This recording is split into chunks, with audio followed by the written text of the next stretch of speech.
Well, pay Jason for me. Either he wants to say something or eat something, one of the two. Take the opportunity to put our musical interests. Acting, dancing, and now singing a Grammy winner. For those movies, and particularly Night Shift and Gung Ho. Really? Never knew that.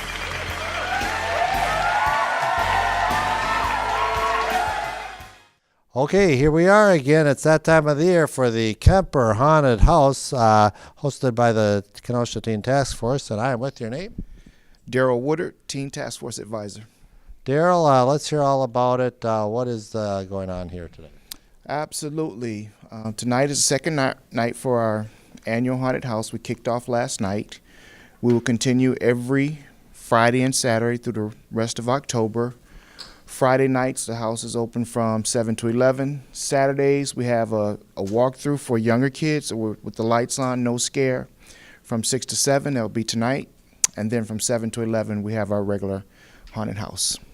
So for those who don't know about the Kenosha Teen Task Force, what is it? Teen Task Force is a group of teenagers that basically do positive community service projects. We're very popular with the haunted house. We also do a food drive during the holidays. That'll be our next big project. Last spring and summer, we did a toy and toiletry drive. We made some donations to the homeless shelters, domestic violence shelters in the community. And we just do some positive things.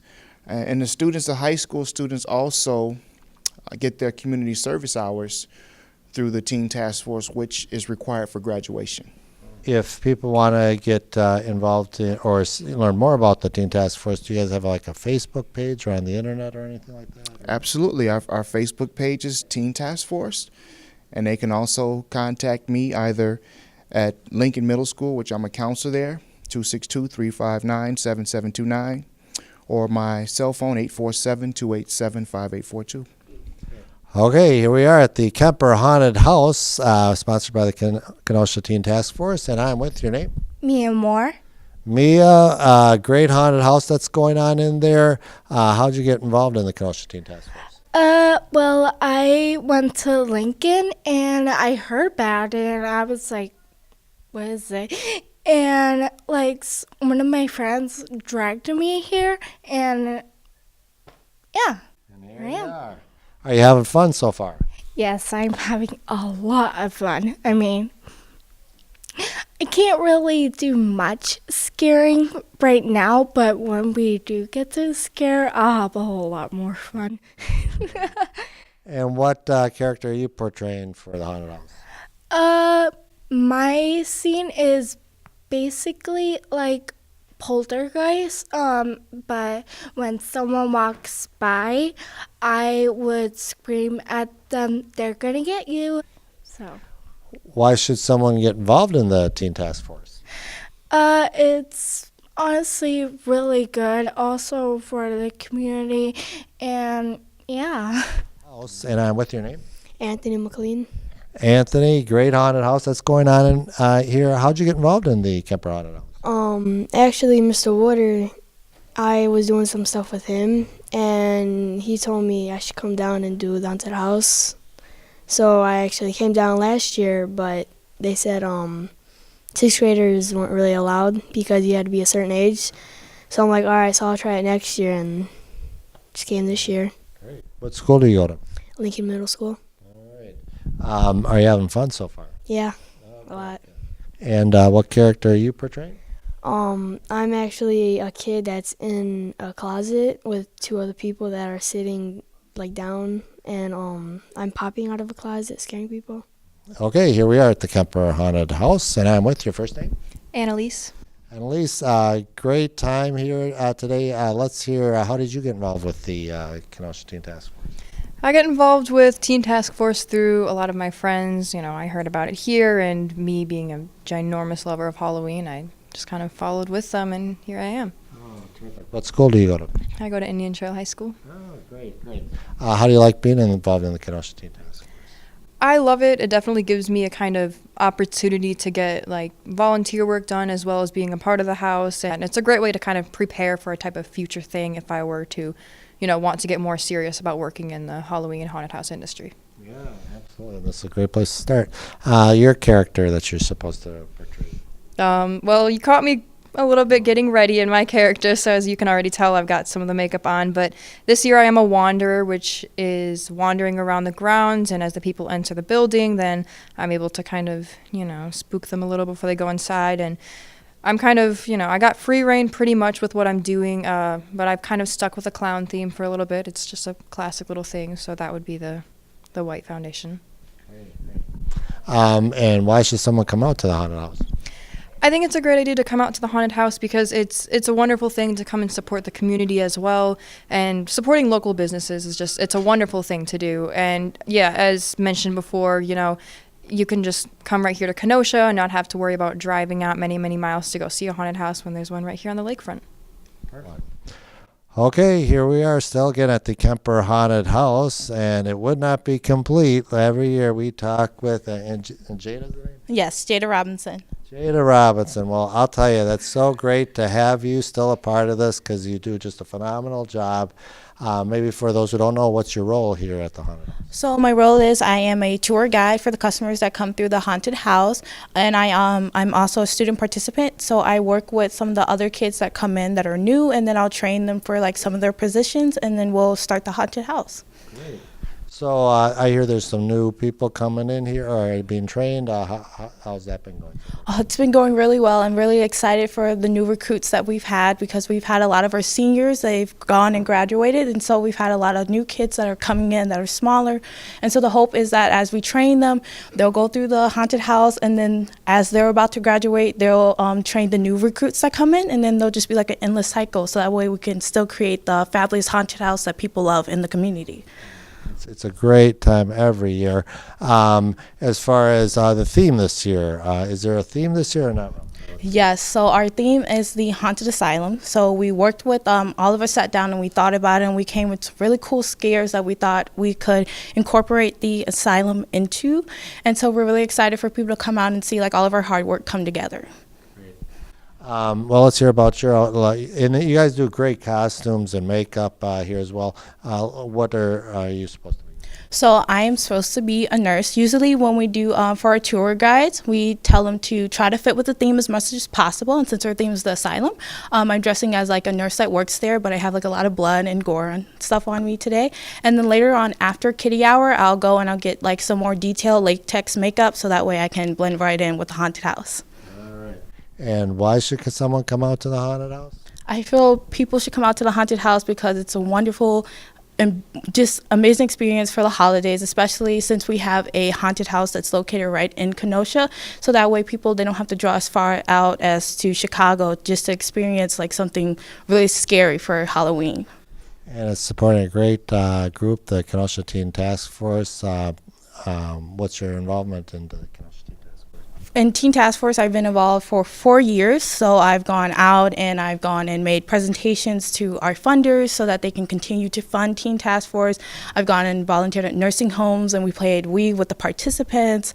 I've done the Feed 100 Families food drive, and so it's just good that we go out in the community, and all of us kids, we go and we do something positive, and just to thank them to giving to us, and so we go and give back to others. Well, once again, support the Kenosha Teen Task Force and by coming down to the Kemper Haunted House. And Jada, thanks so much for talking to us today again. Thank you.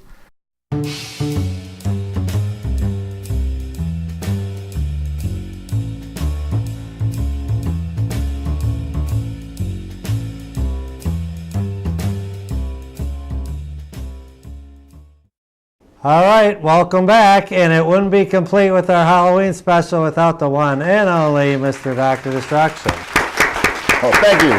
Thank you. All right, Doctor, thank you so much for coming on down. Host of Dr. Destruction's Crimson Theater. Maybe those who haven't seen your program, let's hear what it's all about. It's just basically a horror host show.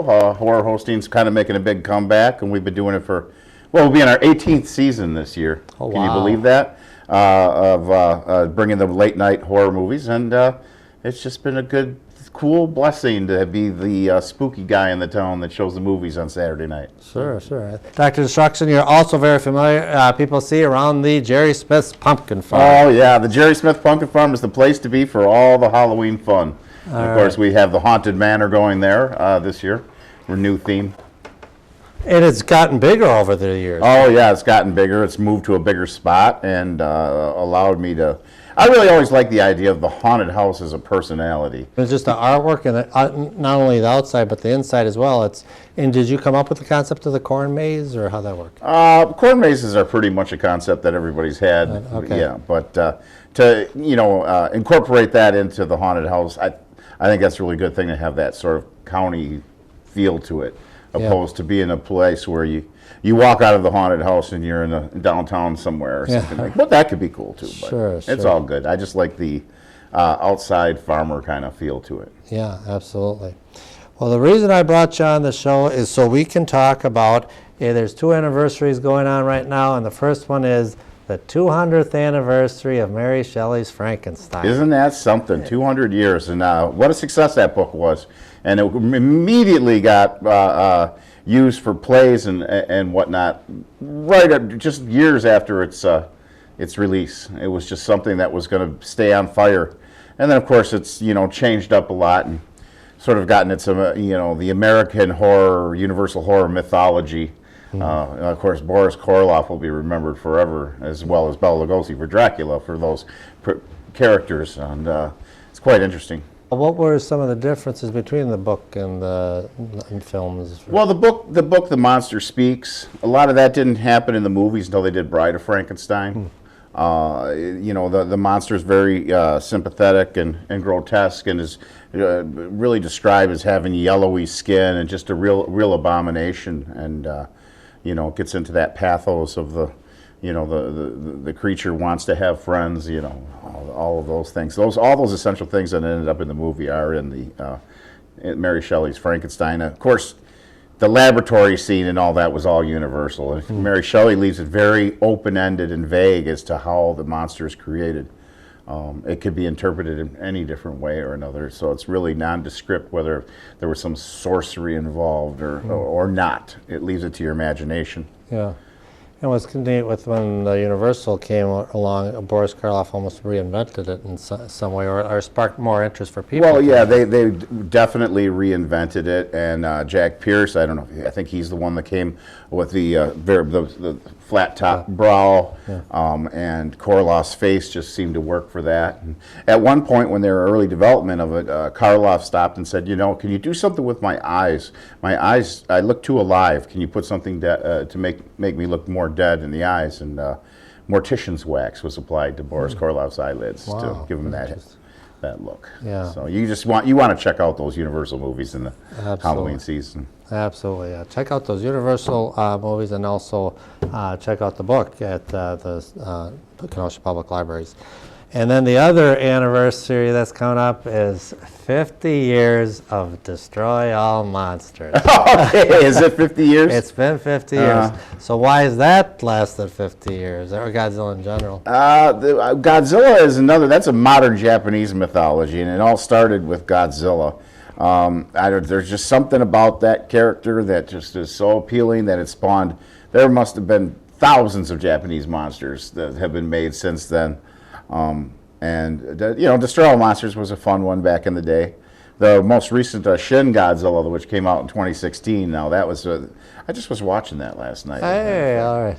That should have been one got more awards, I thought. It's just. It got awards. Period. The others, the Americans, they're missing it. They're missing it. Now this director, Dougherty, that's doing the one that's coming up, that's supposed to be the next American Godzilla movie. Remember, there is a phrase called 3 strikes and you're out. They're probably pretty much already out with me because the 2 American ones are trash.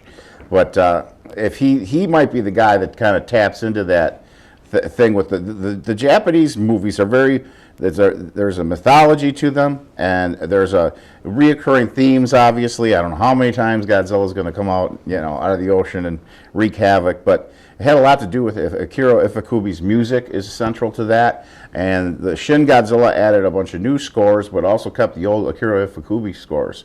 Though the music is that's a big motivator too. So when I go to these other ones and they've got some typical American soundtrack score.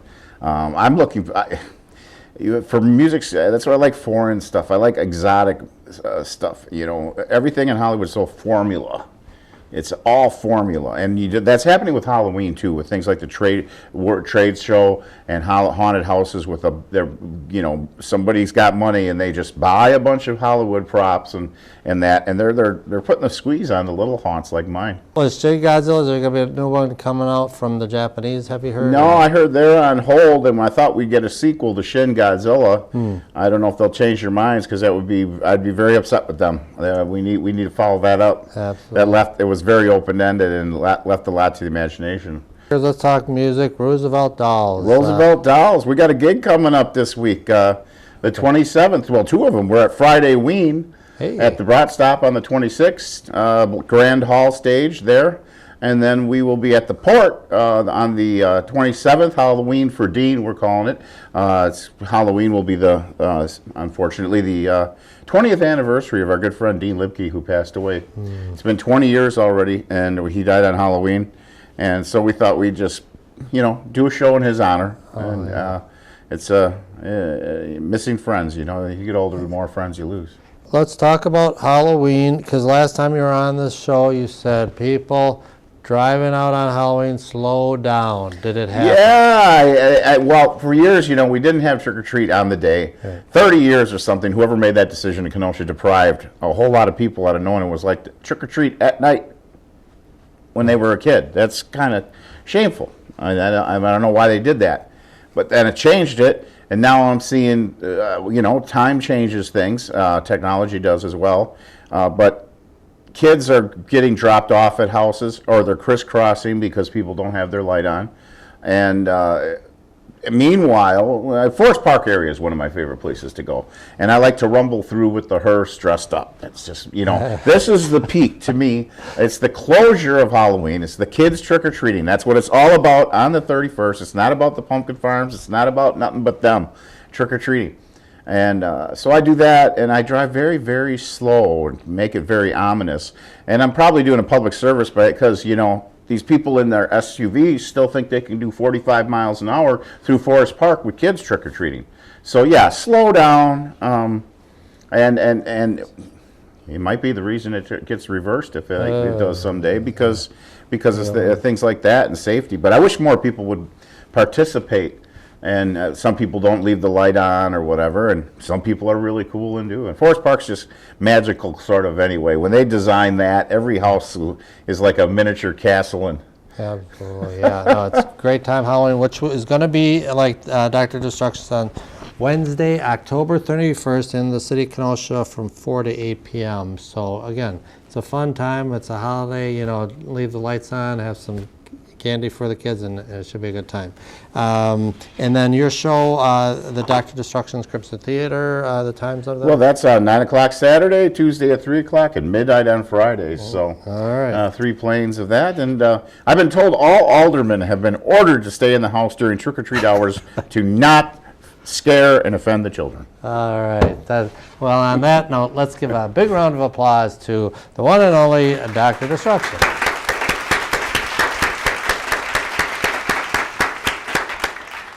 And we'll be right back.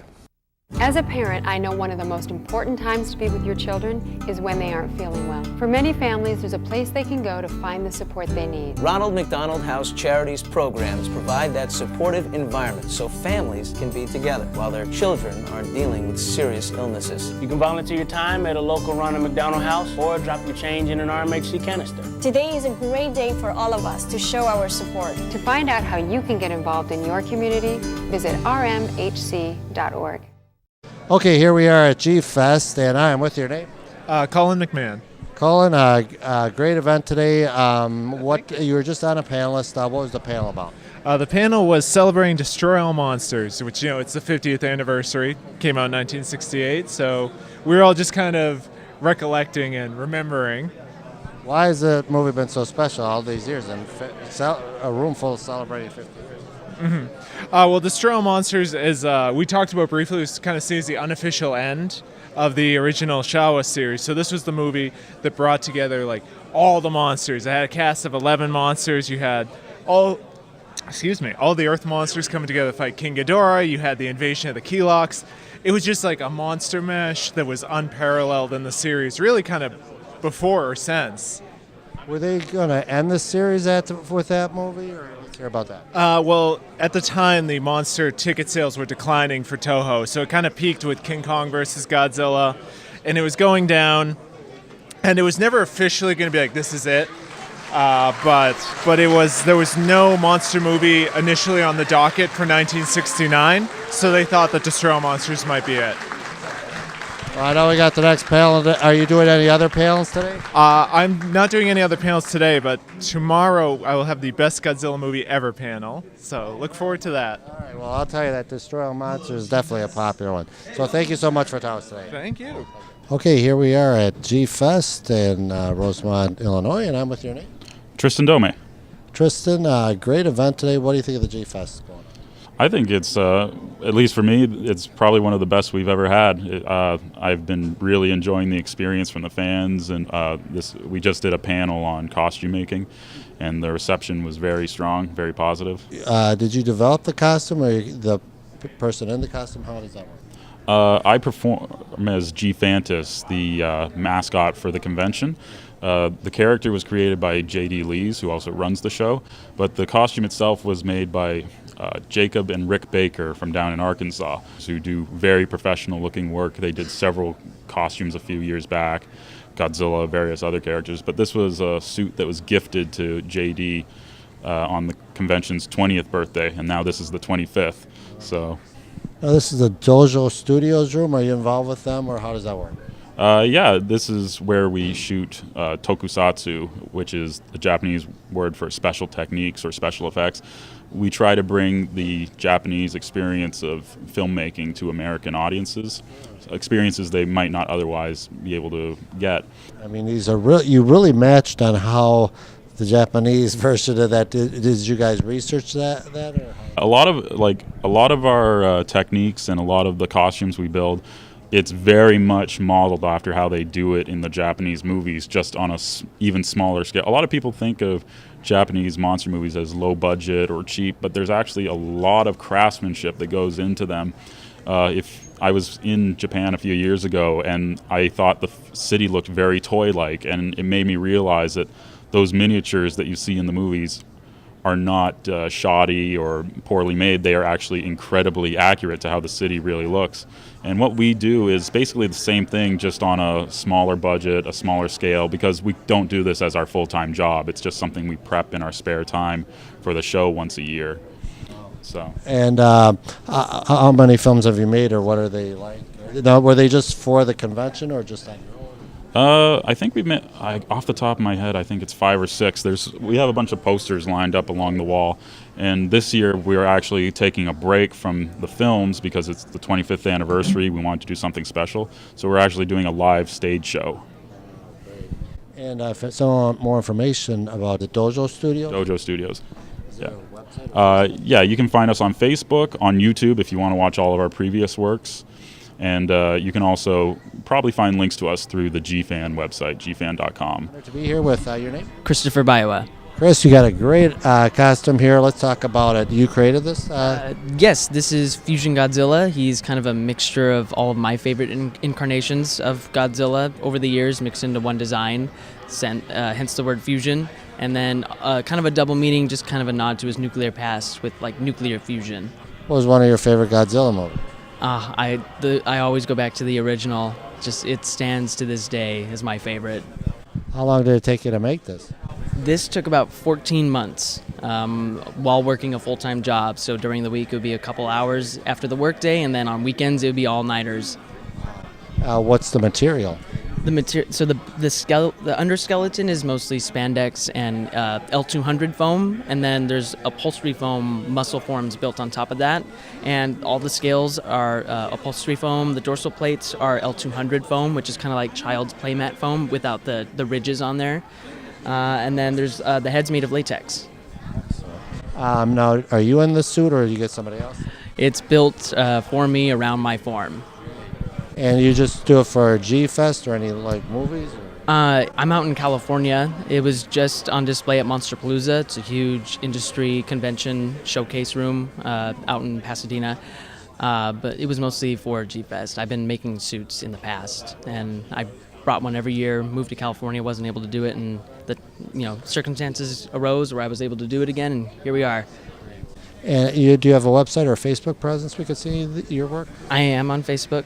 My official page is Christopher's Creations, but it's Krystopher. I have an Instagram page where my work is available there too, and that's Kaiju Chris, KAIJUKRYS. Well, Chris is an excellent addition to the G Fest. It's a great event. Thanks so much for talking with us today. Thank you so much. Okay, here we are at G Fest at Rosemont, Illinois, and I'm with your name. Martin Arlt. Martin, what a great event. Let's hear about what do you think of the event today? I think it's been going great. So I'm working on, I'm in charge of the programming, so I handle all the panel discussions and the schedule. So it's always a lot of, it takes a lot of time and effort to put it all together, and but it seems to all be coming together great, and we've had some great panels and a lot of really happy people coming out of them. So it's been going great. Well, I saw a panel discussion that we're celebrating 50 years of Destroy All Monsters. Why is that movie still lasting today? I just think for a lot of us, I was the one in charge of that panel, and for a lot of us, that's a movie we watched on TV growing up. I grew up in the Chicago area. It was on TV all the time when I was a kid, and then it kind of disappeared. They took it out of circulation. It wasn't available on VHS, and so it's just like this thing that we had in our memory, and it just had all the monsters, right? It was just like this parade of monsters, like a big battle royale, and it just kind of ticked off all the check boxes for what a kid wants to see in a giant monster movie. Great market video dealers at conventions, and I finally found the VHS that was, Oh, is that correct? That was going to be like the last of the series at one time. At one point, Toho had done, I think it was like the 10th Godzilla movie. It had been about 14 years since the series started, and I think they were about ready to lay it to rest. It was, they weren't selling as many tickets for each movie. So I think they were going to say, let's go out with a bang and make this be the last one. And then it did well enough, and they kind of had a new market with a lot of little kids. So they started to go in a little different direction, making Godzilla kind of a friend to children and a hero, similar to the Gamera series at the time. So it kind of lasted for another, 8 years or so after that. Moment and a great detail that honestly they didn't need to do, because they're actors. They can pretend. Godzilla. Say that again. Batman versus Godzilla. The attendance has been great. I think, do you account for it with the Shin Godzilla and the New American Godzilla? Mm-hmm. Yeah, we're kind of getting into another golden age of Godzilla where people are actually aware of it more than they used to be. Having an American version is great. Having an award-winning Japanese film that came out last year, it just brings a lot of attention to the character and the film. So you get a lot of people who, remember these from when we were kids and say, "Oh, I used to love those. Let's go check that out." And your favorite Godzilla movie, if you had to pick one? It's Destroy All Monsters. That's the one I grew up with. So. And if anybody want more information about G-Fan, is there a website people can? Yes, there is. It's I would do a Google search for G-Fan magazine, and you would find it. Yes. Well, this is an excellent festival for Godzilla, and especially thank you for celebrating 50 years of Destroy All Monsters, and thank you so much for your time with us today. Thanks a lot.